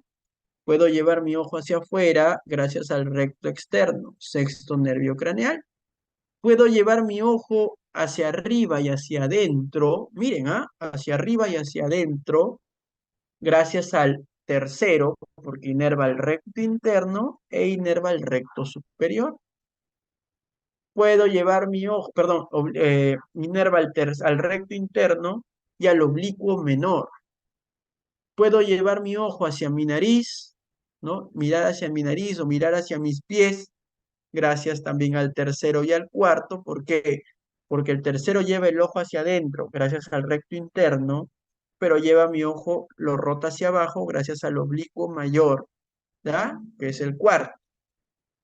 Puedo llevar mi ojo hacia afuera y hacia arriba, gracias al recto externo que le corresponde al sexto y al recto superior que le corresponde al tercero, y puedo llevar mi ojo hacia afuera y hacia abajo, gracias al recto externo que lo lleva hacia afuera y al recto inferior que lo lleva hacia abajo. Entonces, la mayoría de los movimientos oculares son movimientos combinados, a excepción de cuáles: del llevar mi ojo hacia adentro, que es puro tercero, del llevar mi ojo hacia afuera, que es puro sexto, y de llevar mi ojo hacia arriba y hacia adentro, que en el cual los dos músculos que participan le corresponden al tercero. ¿Ya? Entonces, eso tienen que recordar. Muy bien, entonces, cuando yo evalúo los movimientos oculares, vamos a ver ahí, miren, ¿no? A la persona le evalúo ojo por ojo y hago que siga algún dispositivo hacia arriba, hacia abajo, luego le pido que lo siga hacia adentro, hacia arriba, y hacia adentro, hacia abajo, evaluando todas las posibilidades del movimiento ocular. Le digo que mire su nariz. Perfecto. A eso se le llama ducciones, al movimiento ojo por ojo. Y luego también tengo que evaluar pues los movimientos combinados que se llaman versiones de ambos ojos a la vez. El movimiento conjugado horizontal y el movimiento conjugado vertical. No se olvide. Vertical. Muy bien. Sigamos. Por ejemplo, este casito, ¿no? Ya ustedes lo deben conocer. En este casito, miren, ¿no? Cuando le piden al paciente que mire hacia la derecha, cuando le piden al paciente que mire hacia la derecha, el paciente, digamos que lleva los dos ojos, sí, pero cuando le piden que mire hacia su izquierda, el ojo izquierdo va bien, pero el ojo derecho se queda a la mitad. Entonces, ¿qué está fallando aquí? Recto interno del lado derecho. Cuando le piden que mire hacia arriba y hacia adentro, tampoco lo puede hacer. Recuerden que hacia arriba y hacia adentro es compromiso del tercero porque los músculos son recto interno y oblicuo menor. Cuando le piden que mire hacia afuera y hacia arriba, puede llevar el ojo hacia afuera, sí, porque eso le corresponde al sexto, pero no puede llevarlo hacia arriba. ¿Por qué? Porque eso le corresponde al tercero a través del recto superior. Entonces, ojo, igual forma, hacia afuera y hacia abajo, nada, solamente hace lo que hace el sexto, que es llevar hacia afuera, pero no lo puede dirigir hacia abajo porque eso le corresponde al recto inferior. Y lo que se dan cuenta en la mirada primaria es que hay unos dedos que le abren el ojo porque también tiene el párpado caído. Entonces, hay compromiso, recto interno, recto superior, recto inferior, oblicuo menor y tiene una caída palpebral, pues obviamente este paciente tiene todo el compromiso del tercer nervio craneal del lado derecho. ¿Ya? Muy bien. Paciente real, miren, ¿no? Un casito real, paciente que viene con problemas oculares de meses de evolución al hospital, ya les debe llamar la atención a ustedes que tiene el ojo derecho con el párpado caído, tiene una tosis palpebral. Recuerden que la caída del párpado se llama tosis, ahí está escrito, tosis. Entonces tiene una tosis palpebral y también tiene un ligero exoftalmos, ¿no? O sea, el ojo está salido un poco, da esa impresión, el ojo izquierdo, un exoftalmos, una proptosis ocular, ¿no? Se le conoce entonces ahí como exoftalmos o algunos le llaman proptosis cuando está acompañado de signos inflamatorios, ¿no? Entonces ya luego, veo que en la mirada primaria, porque acá en la figura de arriba donde está el cursor, el puntero láser, el paciente debe estar mirándome a mí. Veo que el ojo izquierdo se está yendo hacia afuera. Cuando le pido al paciente que mire hacia su derecha, el ojo izquierdo no puede entrar, se queda ahí al medio. Cuando le pido al paciente que mire hacia su izquierda, sí va hacia afuera. Entonces, recto externo sí está bien, sexto está bien, y cuando le miro la pupila, veo que está dilatada la del lado izquierdo, hay una midriasis. Entonces, es un caso muy similar al caso anterior, donde lo que está comprometido es el tercer nervio craneal del lado izquierdo. Tiene un tercero izquierdo. ¿Y por qué tenía un tercero izquierdo esta señora? Lamentablemente tenía un tumor de la base del cráneo dependiente de las meninges que se llamaba meningioma. Acá está esta masa blanca. Comparen, ¿no? Este lado, que es normal, con este lado donde existe una masa en la base del cráneo allí, ¿no? Y esa masa que nace de la meninge, miren, dura madre, sigan la dura madre en el puntero láser. Dura madre, dura madre, dura madre, miren cómo de la dura madre se forma dicha lesión. Es un tumor de la dura madre, es un meningioma, tumor meningio, meningioma. Lamentablemente ese meningioma había invadido una cavidad por donde discurren algunos nervios oculomotores que es llamada el seno cavernoso. Pues al tomar el seno cavernoso, poco a poco va comprometiendo las estructuras que están adentro, que son el tercero, cuarto, quinto en su rama 1, a veces en su rama 2, sexto y la arteria carótida interna. Recuerden, ¿ah? Son cosas que ustedes deberían saber. Muy bien, perfecto. Ahora, vamos a ver este otro casito que también ya lo deben conocer, solamente para recordar. Paciente, no puede ser, está volteado el video, vamos a voltearlo, disculpen las molestias ocasionadas. Vamos a voltearlo.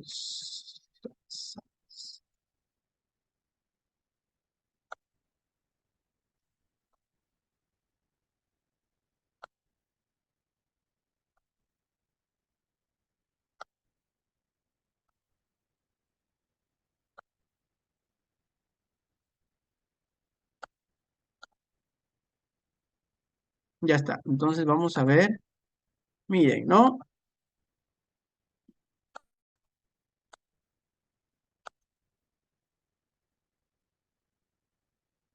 Primero le voy a pedir al paciente que mire hacia su izquierda, miren, ¿no? Ahí está mirando hacia su izquierda. Entonces pueden ver que el ojo izquierdo va bien hacia la izquierda, el ojo derecho se queda congelado ahí. Luego le pido que mire hacia la derecha, ambos ojos van muy bien hacia la derecha. Luego le pido que mire hacia arriba, uy, perdón, hacia arriba. Y como ustedes pueden ver ahí en el video, el que se mueve bien es el del lado izquierdo, hacia arriba y hacia afuera. El lado derecho no mucho. Luego le pido que mire hacia abajo y miren cómo nuevamente se queda, ¿no? El ojo derecho. Entonces, este también es un paciente que tiene un compromiso de un tercer nervio craneal del lado derecho. Obviamente, obviamente, en él, el contexto, la cantidad de enfermedades que puede estar detrás es grande en realidad. Pero en él era una mononeuropatía diabética, porque era un paciente diabético crónico mal controlado. Se comenzó a controlar su azúcar y se dieron, digamos que algunos medicamentos y algo de terapia de rehabilitación ocular. Y miren, más o menos 5 meses después, bueno, puede ser, 5 meses después regresa a su control. 5 meses después regresa a su control con una excelente evolución del movimiento ocular. Vamos a verlo acá.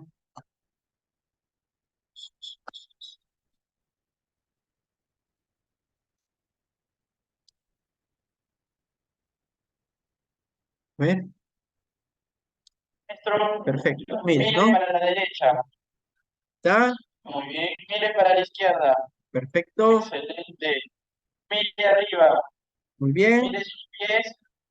Uy, el ojo está excelente, ¿no? Mire de nuevo para la derecha, para adentro, para la izquierda. Bien mejor. Muy bien. Entonces ven que mejoró el movimiento ocular. Obviamente porque la causa era una causa que iba a mejorar también, ¿no? Hay distintas causas, eso ya lo irán aprendiendo con el paso del tiempo. Luego viene el trigémino. El trigémino, recuerden que tiene dos componentes. Tiene un componente sensitivo más importante en el cual pues tienen que aplicar estímulos sensitivos, bilaterales, simétricos, ya saben, de sensibilidad superficial y sensibilidad profunda. Y también tiene un componente motor. Y ese componente motor básicamente va dirigido a los músculos de la masticación, maceteros, temporales y pterigoideos. Entonces, no se suele evaluar mucho esa función porque la verdad es que casi no se suele comprometer. Entonces, hay que evaluar más la función sensitiva y hay que recordar sí que hay una enfermedad que se caracteriza por la inflamación del nervio trigémino que se llama la neuralgia del trigémino, que clínicamente debuta con qué? Con un dolor intenso, súbito, eléctrico, lancinante, y que suele afectar a la tercera rama, la rama mandibular de un lado. Muchas veces es confundido con un dolor dental.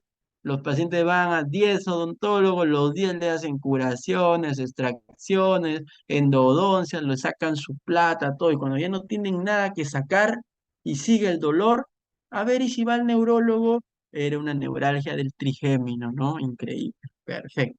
Muy bien. Luego viene el nervio facial. Acá sí hay que recordar que el nervio facial tiene funciones, como por ejemplo regular el movimiento de los músculos de la mímica facial, percibir el gusto de los 2/3 anteriores de la lengua, producir o favorecer la secreción de lágrimas, moco y saliva, y quizás la que es mucho menos importante, da una especie de percepción de la sensibilidad en una zona mínima del pabellón auricular, que es casi, digamos que no evaluable, ¿ya? Entonces, recuerden ustedes acá sí, las alteraciones del movimiento facial. En la letra A, el paciente tiene un compromiso del movimiento de la mitad inferior de la hemicara derecha, con una caída de la comisura labial, una disminución de la apertura bucal y un borramiento del surco nasogeniano derecho. Los ojos están normales, las arrugas de la frente están normales. El compromiso es de la hemicara inferior.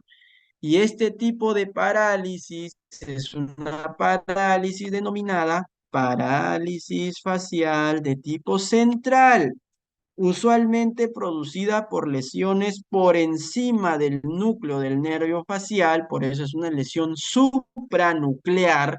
Entonces aquí el compromiso es en el hemisferio cerebral o por encima del núcleo, y el núcleo está en la protuberancia. Entonces tienen que tener cuidado, porque una parálisis facial es el reflejo de una lesión hemisférica, probablemente un tumor cerebral, un absceso cerebral, un infarto cerebral, una hemorragia cerebral, cualquier cosa que esté ocupando un espacio allí, ¿ya? En cambio, la letra B hace referencia al compromiso de toda una hemicara. Miren, ¿no? Le piden que enseñe los dientes, hay una caída de la comisura labial, disminución de la apertura bucal, borramiento del surco nasogeniano, el ojo da la impresión que está más abierto y no hay arrugas. Parece que aquí la señora hubiera ido a un spa o a uno de estos centros estéticos que hoy abundan y se hubiera puesto Botox, mal puesto obviamente, ¿no? Su Botox allí, a eso se le denomina parálisis, uy, increíble, parálisis facial periférica. Y usualmente hace referencia a un compromiso del núcleo, o sea, un compromiso nuclear, pero en el 99% de casos es un compromiso infranuclear. ¿A qué me refiero con infranuclear? Al mismísimo nervio facial, ¿ya? Y esta entidad es conocida como la famosa parálisis de Bell, ¿no? ¿Ya? Entonces no se olviden, por favor, totalmente distinto es el pronóstico. En el B, el 99% de veces es una parálisis de Bell, que es un cuadro benigno, autolimitado, que suele mejorar entre 1 a 2 meses, etcétera, con terapia, todo. En el A, no. En el A usualmente es secundario a una lesión cerebral. Hay que indagar qué pasó, tomografía, resonancia, hacer un examen neurológico completo, etcétera. ¿Ya? Muy bien. Sigamos. Por ejemplo, acá, ojalá que el video esté bien, bien, bien.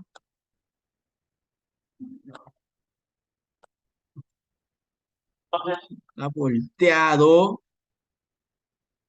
Vamos a voltearlo.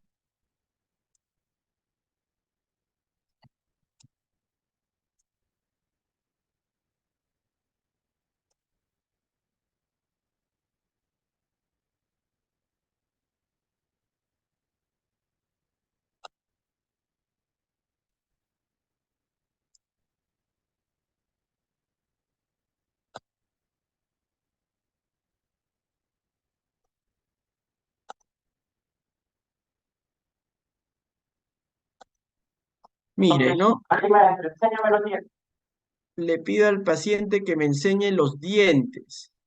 Y rápidamente ustedes se pueden dar cuenta de que hay una caída de la comisura labial, hay una menor apertura bucal en el lado derecho y hay un borramiento del surco nasogeniano comparado con el lado izquierdo que está sano. Muy bien. Le sigo diciendo al paciente entonces, mire, ya. Ahora le pido al paciente que cierre los ojos y miren, cuando le pido que cierre los ojos hay un signo en el cual yo puedo ver la rotación ocular hacia arriba. Ese signo es el signo de Bell, justamente por eso se le llama la parálisis de Bell, ¿no? Y obviamente al final del cierre ocular me doy cuenta que el lado izquierdo cierra con más fuerza que el lado derecho, hay una debilidad. Y luego cuando le pido al paciente que arrugue la frente o que mire hacia arriba, se forman muchas más arrugas a nivel del lado izquierdo que del lado derecho. Entonces este paciente tiene una parálisis de toda la hemicara derecha. Es una parálisis facial de tipo periférico, ¿ya? Y por el otro lado hay una parálisis facial de tipo central. Rápidamente ustedes se pueden dar cuenta que la frente está normal, simétrica, que los ojos están normales, simétricos, pero que hay una caída de la comisura labial y un borramiento del surco nasogeniano. Entonces, en este paciente la debilidad está, digamos que localizada en la mitad inferior de la hemicara derecha. Esta es una parálisis facial de tipo central. Central, no se olvide. ¿Ya? Muy bien. Luego viene el octavo nervio craneal, que es el vestíbulo coclear, que no nos corresponde tanto porque esto lo van a llevar mejor cuando hagan otorrino, ¿no? Pero les digo de que vestíbulo coclear tiene dos funciones, ¿no? La parte vestibular y la parte coclear.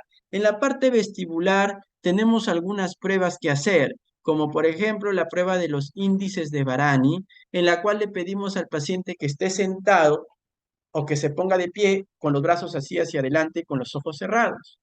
Entonces, con el paso de los segundos, el paciente que tiene un daño vestibular inconscientemente va a ir girando un poco, va a ir girando un poco. Y cuando abra los ojos, ustedes van a ver que ha hecho un ángulo, se ha desviado, se ha lateralizado.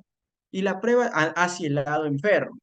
Y la prueba de Anterberger es similar, solo que marcando los pasos. Entonces se le pide al paciente que marque el paso con los brazos extendidos y mientras va marcando el paso, sin darse cuenta, obviamente con los ojos cerrados, sin darse cuenta, él va a ir girando poquito a poquito. Y cuando se pare, se va a dar cuenta que ha girado. Entonces es una prueba de Anterberger positiva. Y la tercera prueba, que es la prueba de la estrella de Babinski, es similar. Se le pide al paciente que con los ojos cerrados camine 5 pasos hacia adelante y 5 hacia atrás. 5 hacia adelante y 5 hacia atrás. Y como su cuerpo poco a poco se va lateralizando, en el piso termina dibujando una estrella, que es la famosa estrella de Babinski, ¿ya? Por eso se le llama así a la prueba. Y obviamente ya hemos hablado del nistagmo, que es un movimiento rítmico oscilatorio que puede tener cuando es horizontal o geotrópico, causas vestibulares, pero cuando es vertical rotatorio, suele ser causas cerebelosas o multidireccionales cerebelosos. Por ejemplo, acá tenemos un paciente que tiene como historia clínica típica el sentir vértigo cada vez que se levanta, cada vez que... Entonces, ese es un síntoma típico de una condición que se llama el vértigo postural paroxístico benigno. Entonces, vamos a ver allí, vamos a verlo. Miren, ¿no?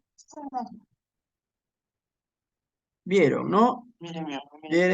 ¿Vieron, no? Miren ahí cómo el ojo, tras esa maniobra, termina batiendo, ¿no?